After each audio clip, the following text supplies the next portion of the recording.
wish ko lang. Magandang gabi po mga kapuso. Sa kabila ng modernong panahon ngayon, marami pa rin ang naniniwala sa maling akala. Mabuti na lang at dahil sa tulong na rin ng teknolohiya, nalalaman kung ano ang mali at tama. May mga pamahiin na ang swerte raw ng isang tao ay mababase sa laki, posisyon at kulay ng kanyang nunan. Pero para sa dalagang si Merly, mistulang nanganganak ng kamalasan ang dumaraming nunal sa kanyang katawan. Noong August 25, nailabas sa aming programa ang kwento ni Jenny at ng kanyang mabigat na problema.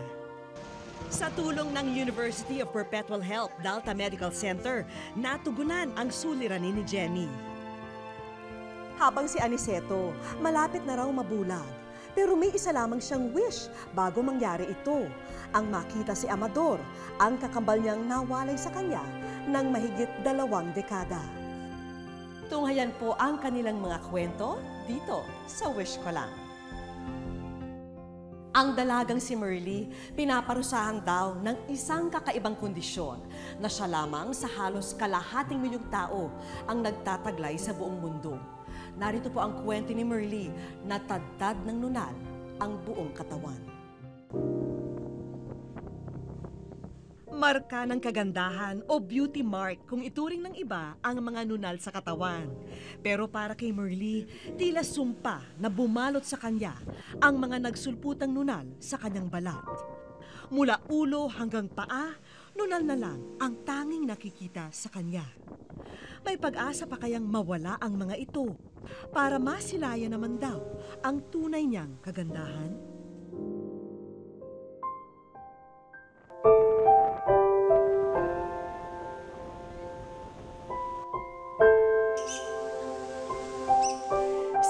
Palawan naninirahan ang mga kamag-anak ni Merly. Noong nakaraang taon, napadalaw dito si Jovelyn, ang matalik na kaibigan ng kanyang pinsan. Noon daw unang nakilala ni Jovelyn ang dalaga. Sabi niya, siya yung pinsan ko na kinukwento ko sa'yo dati na gusto kong mahingan sana ng tulong sa mga napapanood natin sa TV. Ang una ko na-feel is naawa ako sa kanya kasi babae siya, babae ako, and siya may ganong diferensya. Sobrang nakakaawa. Noong nakaraang Sabado, nang una naming pinakilala si Merly, ang dalagang maraming nunal sa katawan. Sa pagpapatuloy ng kanyang kwento, ano-ano nga ba ang mga hirap na kaakibat ng kanyang kakaibang sakit? Ipapakita ko po sa inyo yung maliit ko pong nunal na ngayon po ay lumaki na po ang bukol. 21 taong gulang na ngayon si Merly. Ang dating maliit na nunal sa kanyang balat, ngayon mas malaki pa sa pasas. Ang nunal na ito raw ang pinakanakababahala dahil tumubo ito sa maselang bahagi ng kanyang katawan. At kalahati na ng pang-ibabang katawan niya ang nababalutan ng malalaking mga nunal. Ayon sa mga espesyalista, congenital nevus ang tawag sa sakit ni Merly. Inborn o nakagisna na raw ito ni Merly mula nang siya'y isinilang. Hindi pa po malalaki. Ano pa lang po siya. Ano pa lang po. Kakapanti pa nga ako. Kakashirt pa na maliliit. Yan, kakasya na pa po sa akin. Na ano nga ako, naiiyak ako sa sarili ko. At kung hindi raw maagapan, maaring maapektuhan ang pandinig at paningin ng dalaga. Dahil din daw sa bukol na tumubo sa maselang parte ng kanyang katawan, nahihirapan si Merly sa pagkilos. Apektado rin daw pati ang kanyang pagtulog. Nahihirapan ako. Namamanhid yung ano ko. Magano ko, nagakati, nagasugat. Kung minsan naano ko, nararamdaman ko parang nagalaki siya. Minsan nga nagaiyak ako kasi nagakirot ito. Nagakirot siya, nagalaki. Dahil nakikitira lang siya, hanggat maari, ayaw raw ni Merly na maging pabigat sa kanyang mga kaanak. Kaya naman tumutulong daw siya kahit sa mga simpleng gawaing bahay. Iba yung pag-iingat na nga lang ang kailangan dahil delikado rin sakaling aksidenteng masugatan siya. Nag-iingat po ako sa mga paglakad. Iwas po ako sa mga kutsilyo na matatalim na para hindi po masugatan. Kasi po kung masugatan ito, kahit kunti lang, yan, daming dugo nagalabas. Iyan siya, nakikiyalo dun siya, magtrabaho. Sabi ko, hindi na, kami na lang. Sa kabila ng kanyang kalagayan, natututunan na rin ni Merly na idaan sa pagsawalang bahala o pagbibiro ang mga pangungutya at pagpansin sa kanya ng ibang tao. Yung mga bata yan, nagtatakot sa akin bago lang nakikita. Yan, natatakot sila sa akin. Minsan nga, nalalagnat sila. Pinapatakutan ko yan sila eh. Wow, sabi ko sa kanila. At parang naawa rin nga pag nakikita siya, tinitingnan siya ng mga tao. Pag alimbawa, kasama siya sa akin kasi pag naglalakad kami, nakakabay talaga yan sa akin. Kahit doon sa bayan. Sabi ng mga tao, nagatingin, sabi niya, "Ti, ano mo yan?" Tinatanong ako. Sabi ko, "Kapatid, bakit?" Sabi niya, "Ti, bakit ganyan na rin karaming nunal niya?" Sa piling ng pamilya ng kanyang Ate Flor, malayang nagagawa ni Merly ang mga bagay na minsan hindi raw niya naranasan nung siya'y bata. Pero hanggang kailan kaya siya magiging malaya? Paano na sa kanyang pagtanda? Katulad din sa amin kasi babae rin siya. Sabi ko nga, naano ko siya, sabi ko, "Ni, may nagaligaw na ba sa'yo?" Sabi niya, "Walang magligaw sa akin kasi ganito yung mukha ko." Sabi ko, "Malay mo ni, may magligaw sa'yo kahit ganyan ang itsura mo." Sabi niya, "Ayaw ko." Nais daw sana ng kanyang Ate Flor na muling mapasuri sa mga espesyalista ang kalagayan ng kapatid na si Merly. Pero hindi raw ito magiging madali, lalo na't simpleng pangingisda lang ang ikinabubuhay ng kanilang pamilya. Ang mga kapatid niya, wala rin mga trabaho na permanente, ang mga ano-ano lang. Wala rin kaming pera para dalhin siya sa kung saang doktor kasi mahal din ang doktor ngayon. May lunas pa kaya sa kondisyon ni Merly? O mananatiling sumpa ang mga nunal na 2 dekada ng marka ng kanyang pagkatao? Wish ko lang sa aming pagbabalik. Merly! Kamusta? Ano? Wish ko nakipag-ugnayan ang programa namin sa isang foundation sa El Nido, Palawan.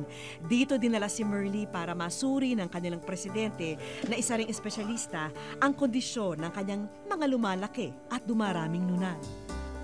Ito talaga basically is nunal na namamana. May aberya sa formation ng melanin pigments. Sa kanya sumobra. Ang opposite nito itong anak-araw. Sa paunang pagsusuri ng doktor, mukhang kakayanin pa raw ng operasyon na matanggal ang malaking bukol sa harapan ng katawan ni Merly. Yung sa harap, 100%. Kasi pag ginanong ko yung 2 skin naglalapat Ibig sabihin, hindi siya konektado sa ilalim. Loose. Ngayon lamang, kung sa hospital, pagka-open doon, tingnan nila kung meron pang nakabaon sa frozen section, makikita ka. Madali ng remedyohan. Ayon kay Doc, mas mainam daw kung mapatignan din si Merly sa grupo ng mga espesyalista sa Maynila. Now, basically, ang kailangan niyang core group is only medical internist, a plastic surgeon, and a dermatologist. Kung may makita, bahala ng kumuha yung internist kung sino pa who will join the group. Kaya kinabukasan, pinag-impake na namin sina Merly at Ate Flor dahil isasama na namin sila sa pagbalik namin sa Maynila. Si Jovelyn, na kaibigan ng magkapatid, natuwa sa magandang balita. Kung sila talaga yung makakatulong sa iyo, talang matao, mag-pray ka lang din kasi talagang ang Diyos ang makakatulong sa iyo talaga. Halos kalahating araw ang naging biyahe mula El Nido patungo sa lungsod ng Puerto Princesa. Mula Puerto Princesa, sumakay na sa eroplano patungong Maynila si Merly kasama ang kanyang ate Flor. Dito ko na sila sasalubungin ng personal. Nandito na ho tayo ngayon sa NAIA Terminal 3 at kalalapag lang po ng eroplanong sinasakyan ni Merly, kaya ngayon sasalubungin po natin siya.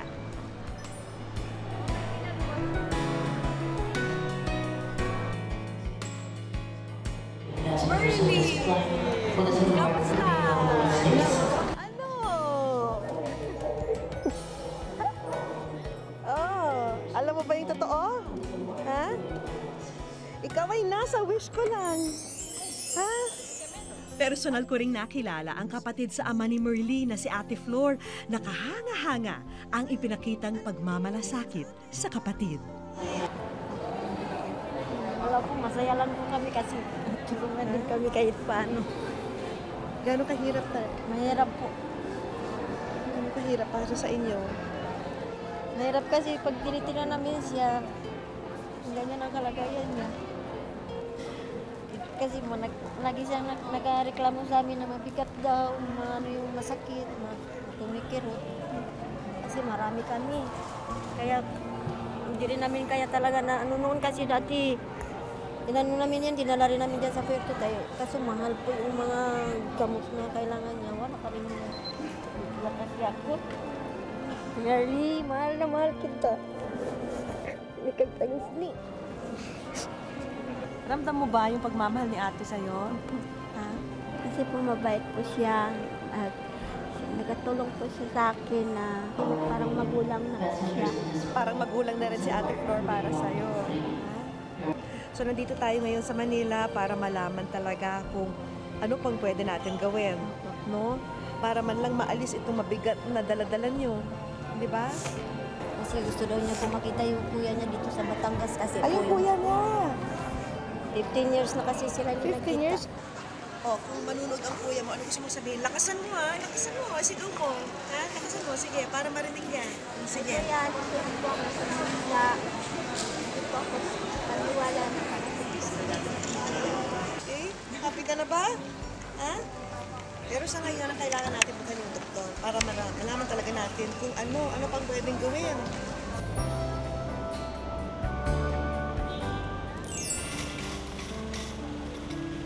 Sa isang ospital dito sa Makati City namin sinamahan sina Merly at ang kanyang ate Flor para mapatignan sa mga espesyalista. Pagkatapos ng mga isinagawang pagsusuri sa kanilang pasyente, kinumpirma ng doktor ang kakaibang sakit ni Merly. Hindi, sobrang lumalaganap yung ika nga tinatawag natin na nunal, no? It's a melanocytic nevus. Ang nangyayari dyan, there are many different forms, but this one is the giant cell type. Ang problema niyan nanggagaling talaga sa pinakailalim ng balat natin. Pero yung kanyang klase, hindi naman yan katulad na talagang parang tinatawag niyong cancer. Debulking ang tawag sa surgical procedure na maaring isagawa ng mga doktor sa kaso ni Merly. Ang plano namin, sa parte namin, magbabakbak kami ng abot kaya namin gawin para nga malunasan at mabigyan ng lunas yung mga parte ng katawan niya na talagang nakakabigat sa kanya. Pero kailanganin rin namin ang ibang specialista, no? Mga ibang spesyalidad. Kasi kailangan rin namin ayusin. Pero tatawag rin ako katulad ng urologist, obstetrician, gynecologist, at iba pa, dermatolohiya, no? Mga dermatologist. Kasi kailangan na nga natin, pagka ganito, isa team effort. Oo, teamwork. Pero sa ngayon, kailangan muna makakuha ng sample ng nunal sa katawan ni Merly para sa biopsy. Inumpisahan na rin ang pagtanggal ng ilan sa mga nunal na nasa mukha ni Merly. Sa isang apartment na ninirahan ngayon sina Merly at ang kanyang ate Flor. Dito sila nagpapahinga habang hinihintay ang resulta ng biopsy sa nunal ni Merly. Pero sa araw na ito, nilabas muna namin sila sa isang restaurant sa Makati. Walang ideya sina Merly na isang sorpresang bisita ang makakasalo nila ngayon, ang kanyang Kuya Alvin. Ni! Buhay!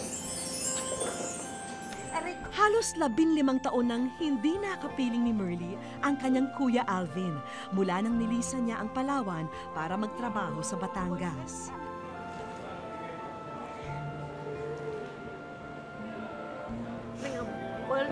Tila umurong na ang dila ni Merly nang makita ang kanyang kuya. Kita ko, picturean ko ganito sa TV. Tanging mga luha na lang ang nagpahayag ng kanyang kaligayahan. Marty, andyan yung kuya mo. Ano masasabi mo? Wala na. Na-miss mo siya? Hindi rin napigilan ni Alvin ang kanyang emosyon. Malaki rin po masahe pa uwi sa amin, kaya hindi ko sila nabibisita.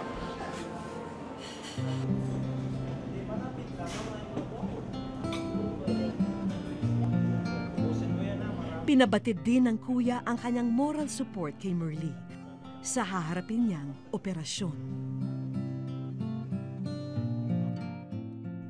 Patuloy ang pagsubaybay ng aming programa sa kondisyon ni Merly. Sa Lunes, malalaman ang resulta ng kanyang biopsy. Dahil sa laki at dami ng nunal, higit sa 1 beses daw siyang kailangang sumailalim sa minor operation.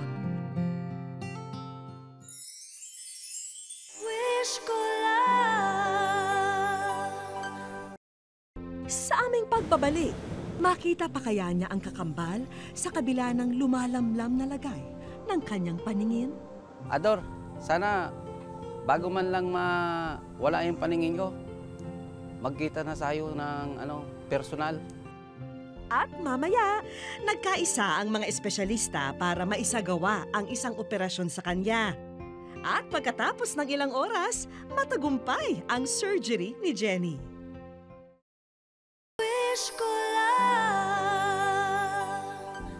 Sa loob ng 9 na buwang pagsasama sa sinapupunan ng kanilang ina, maraming bagay raw ang pagkakatulad ng kambal na sina Aniceto at Amador. Pero animoy, napatid ang pusod na nag-uugnay sa magkapatid nang mawalay ang isa sa kanila at hindi na nakita pa.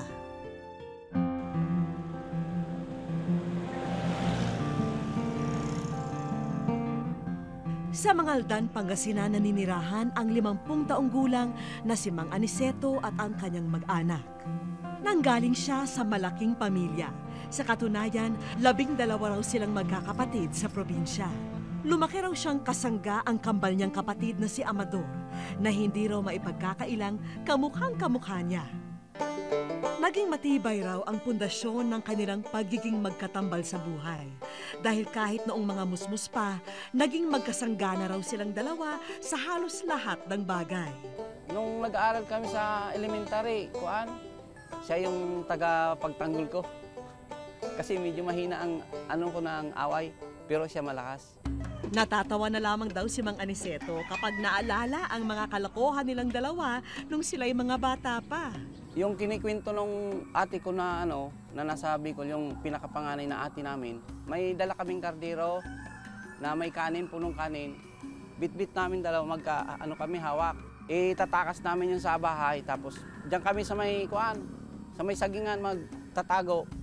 May asukal kaming dala, yun ang pang-ulam namin, yun ang kakainin namin dalawa. Dahil halos pinagbiyak na bunga raw ang kanilang mukha, madalas daw malito ang ibang tao sa kanilang dalawa. Ador! Kanina pa kita tinatawag, bakit di mo ako nililingon? Ba't naman ako lilingon? Di naman ako si Ador. Minsan sa mga kapitbahay namin,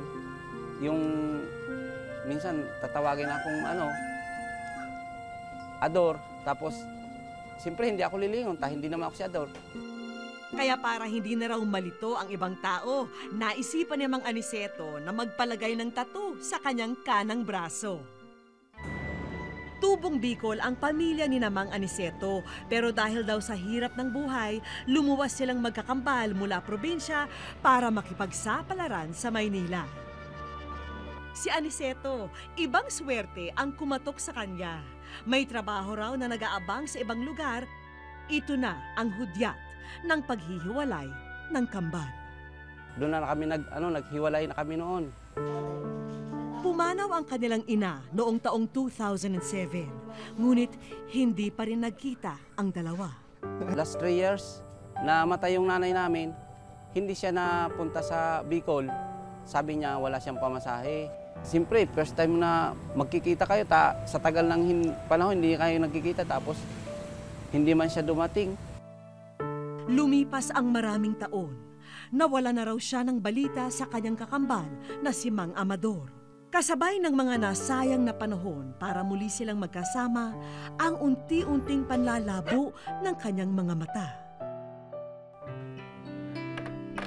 Ayon sa mga espesyalista, maari pa itong humantong sa tuluyan niyang pagkabulag. May isang sakit siya, ang tawag doon retinitis pigmentosa. Yung ganong klaseng sakit is inborn o genetic. Mula bata pa, meron na siya nun. Unfortunately, dahil genetic disease siya na nasisira yung likod ng mata o yung retina o yung pelikula ng mata, walang gamot para ron kasi nasisira siya dahan-dahan at hindi namin na-ooperahan o napapalitan yung retina. So, continuous yung damage hanggang sa halos konting-konti na lang ang nakikita ng tao. Pero sa kabila raw ng maselang lagay ng kanyang paningin, hindi ito naging hadlang para ipagpatuloy ni Mang Aniceto ang mga dati niyang ginagawa. Hindi rin nagkulang ang kabiyak niyang patuloy na umuunawa at umaalalay sa kanya. Sabi, bakit hindi natin tanggapin yung kung anong binigay ng Diyos, tapos gumawa ng paraan para maging makabuluhan ulit ang buhay kahit gano'n na malabo ng paningin. Sa ngayon, sumasailalim si Mang Aniceto sa pagsasanay para maging masahista. Paraan daw niya ito para kahit paano may papagkakaabalahan at pagkakitaan. Ang pangawakan na kayo po talagang voluntaryo kayo dito. Pero sa kabila nito, hindi raw maalis sa isip ni Mang Aniceto ang kakambal na 18 taon na niyang hindi nakakausap at nakikita. Ador, sana bago man lang wala yung paningin ko, magkita na sayo ng personal. Makita pa kaya niya ang kakambal sa kabila ng lumalamlam na lagay ng kanyang paningin?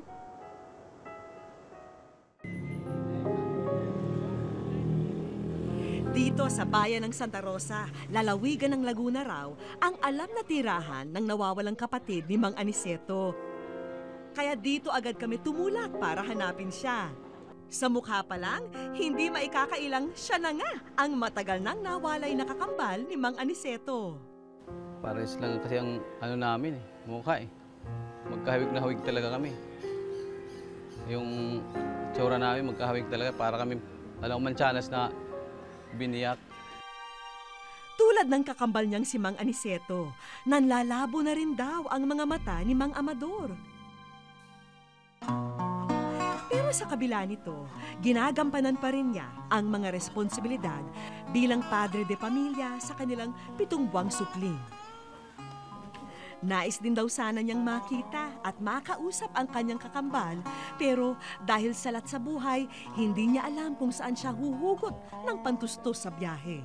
Kung ilang pagkakataon na magkita kami, pares na kami mahinang Wala na siya, mas malabo yata sa akin yun Para hindi lang siya malungkot, ang sinasabi ko po magkikita rin kayo balang araw.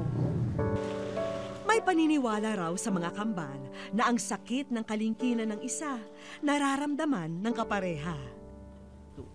Tila tugma ito sa nararamdaman ni Mang Aniceto at Mang Amador dahil wala na silang inaasam pa, kundi makita ang isa't isa.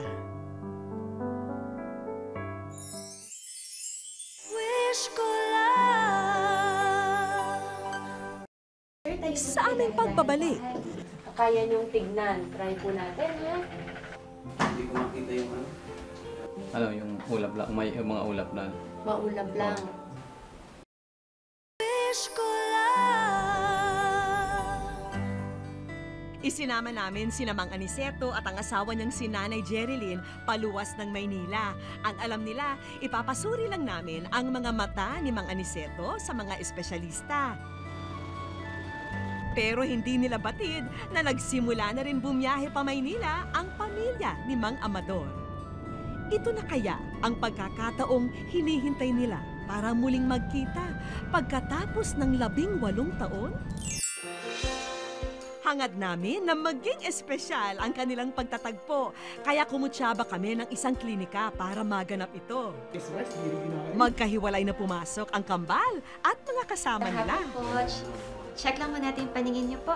Dito ho yung baba natin, ha? Diretso na po. Sinuri ang kanilang mga mata. May nakikita ko bang gumagalaw? Magandang hapon po. Yan, check lang po natin yung ano ninyo, ha? Yung grado ninyo. Sige po. Diretso po ang tingin. Sandal po muna kayo, ha? Okay na po. Sir, tayo po tayo. Dahan-dahan po, ha? Kaya niyong tignan. Try po natin, ha? Yan. Nakikita niyo po ba? Tingin po na diretso. May nakikita po tayo, sir? Hindi ko makita yung ano. Puro puti. Puro puti po. Ano, yung ulap lang, may mga ulap na. Maulap lang. Amador Ladip. Ay. Si Amador Ladip. Ano pong kambal ko? Sito ko na pala yan? Hindi ko alam na nandiyan ka na.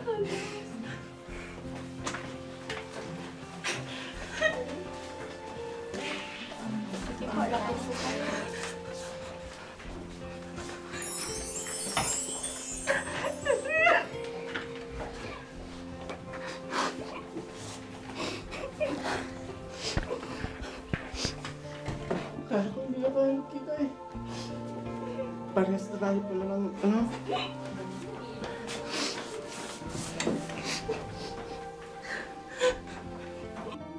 Maging ang kanilang mga kabiyak, hindi na rin naikubli ang kasiyahan sa muli nilang pagsasama.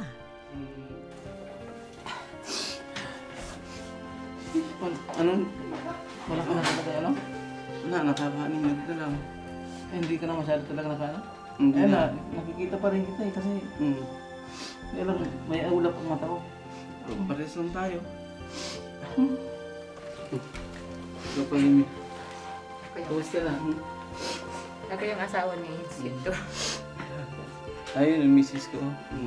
Hindi din misis ko. Nakasama niyo masaya. Kasi na ako, nakita ko rin lang. 18 years kami hindi nagkita eh. Salamat na ako sa wish ko lang. Hindi ko inaasahan. Kala ko, check up lang talaga. Iyak ko. Sa tuwa lang. Natuwa ako kasi nakita ng asawa ko yung kambal niya. Matagal na kasi niyang hinahanap. Kamukha niyang asawa ko kasi ganito yung asawa ko nung medyo bata-bata pa siya.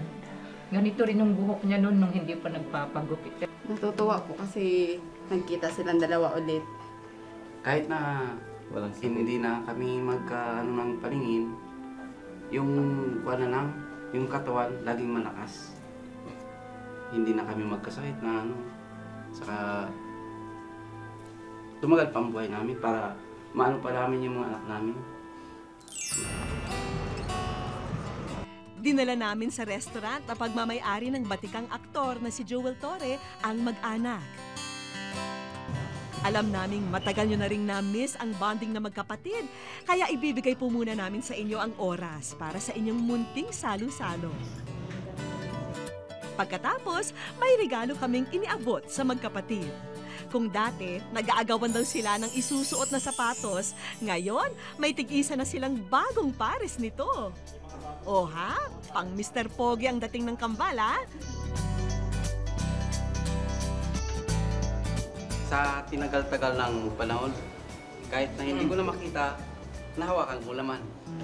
Dahil ayaw na rin naming maputol ang komunikasyon nila sa isa't isa, narito ang dalawang cellphone para tuloy pa rin ang bonding niyong magkapatid pagkatapos ng gabing ito.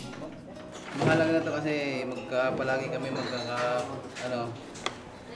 dahil kahit malayo, kahit hindi na kami magkikita, magkakausap na cellphone. Tinanong din namin sila kung anong bagay ang gusto nilang iregalo sa isa't isa. Ano po yung sinabi niyo, Ma'am? Sabi ko, bracelet. Bracelet. Kayo po, Ma'am Amador, ano po ang hindi sa atin? Sa wakas, natuldukan na ang pananabik ng bawat isa. Sa mga sandaling yon, nabawi rin ang matagal na panahon na sila'y nalayo. Yun nga ang ano ko kasi hindi na niya makita makakapa niya. O, mararamdaman mo niya pa. Pag damit, kung ano, hindi naman niya makikita ang kulay. Kung damit, puro damit, marami naman damit Yung bracelet mararamdaman namin maliit. Kasi yun lang ang hindi mawawala sa katawan. Pag yung damit, parang yung makupas, mapunit-punit, pwede na itapon. Pero yung bracelet, kahit na kumupas siya, nandun pa rin sa kamay niya. Ika nga ng isang kasabihan sa wikang Ingles, 2 heads are better than 1. Hindi ito naiiba sa kwento ng kambal na Aniceto at Amador. Dahil kahit may kanya-kanya na silang buhay pamilya, hindi kumpleto ang isa kung nawawala ang kapareha. Sana hindi na sila magkawalay pa, kahit manimdim pa ang kanilang mga mata.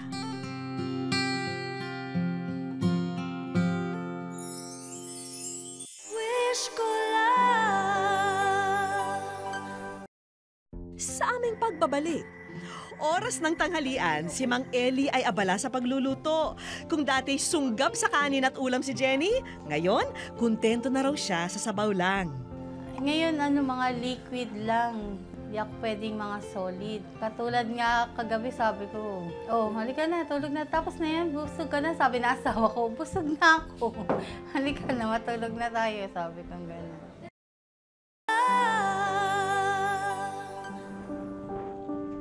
Noong August 25, nailabas sa aming programa ang kwento ni Jenny at ng kanyang mabigat na problema. Ang obesity sa Tagalog, katabaan. Ang porsyento sa katawan ng taba.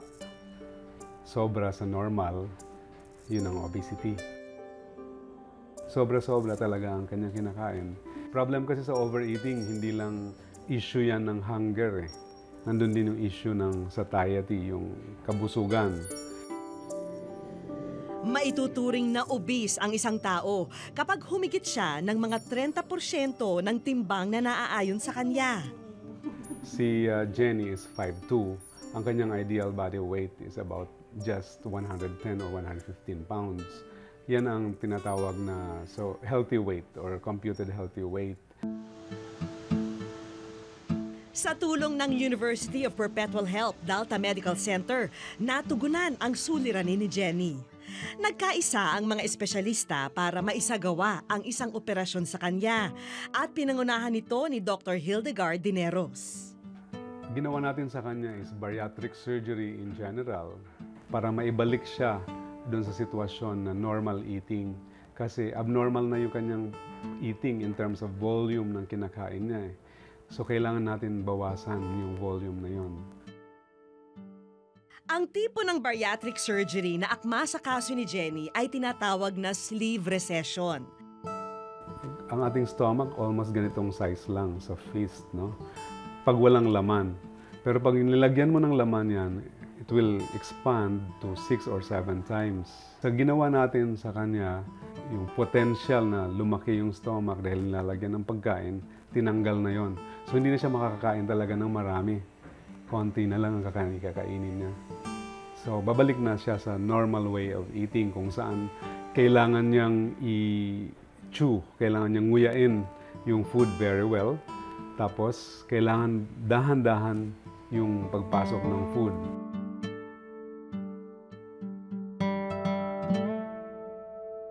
At pagkatapos ng ilang oras, matagumpay ang surgery ni Jenny. Okay, congratulations, ha? Halos 1 linggo na mula nang nakalabas si Jenny sa ospital. Oras ng tanghalian, si Mang Eli ay abala sa pagluluto. Kung dati sunggab sa kanin at ulam si Jenny, ngayon, kontento na raw siya sa sabaw lang. Ngayon, mga liquid lang. Di ako pwedeng mga solid. Katulad nga kagabi sabi ko, halika na, tulog na. Tapos na yan, busog ka na. Sabi na asawa ko, busog na ako.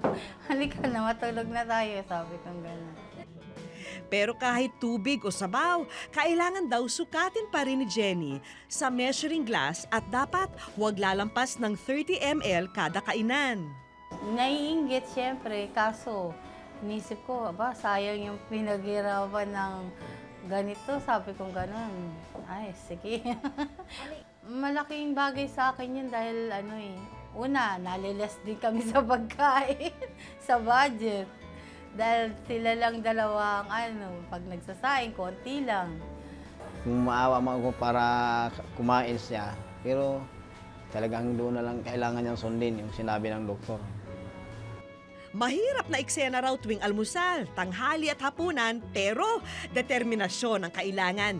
Kaya si Jenny hindi sumasabay sa kainan para iwas tukso na nga naman.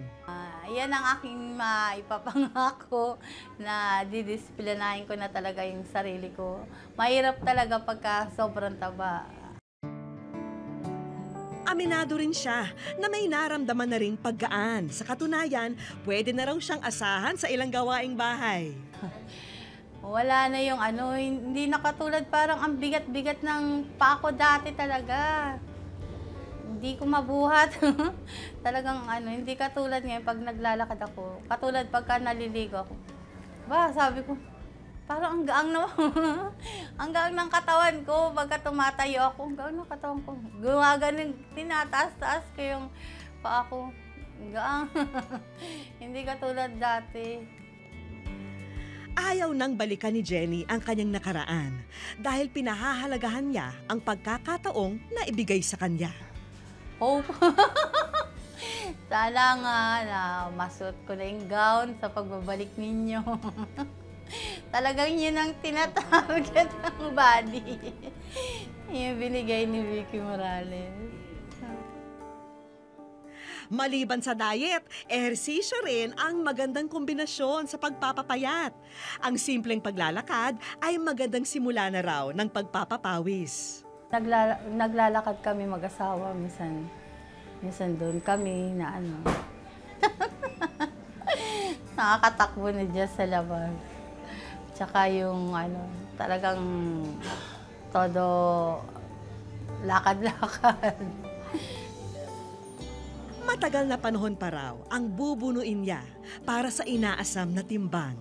At tutok lang po sa Wish Ko Lang para masubaybayan ang mga kaganapan kay Jenny. Hindi raw totoo na may malas na tao, pero may ilan daw na nagsasayang ng swerte. Kaya hanggat may pagkakataon, pagsikapan po nating maabot ang bawat pangarap. Kung may kahilingan po kayo para sa inyong pamilya, kaibigan o para sa sarili, sulatin niyo po kami sa GMA Network, EDSA Corner Timog Avenue, Quezon City. Maaari rin niyong iparating ang inyong kahilingan, kwento at komento sa aming official page sa Facebook at sa Twitter at Wish Ko Lang GMA. At hanggang sa susunod na Sabado po, ako po yung kapuso, Vicky Morales. At ito po ang Wish Ko Lang.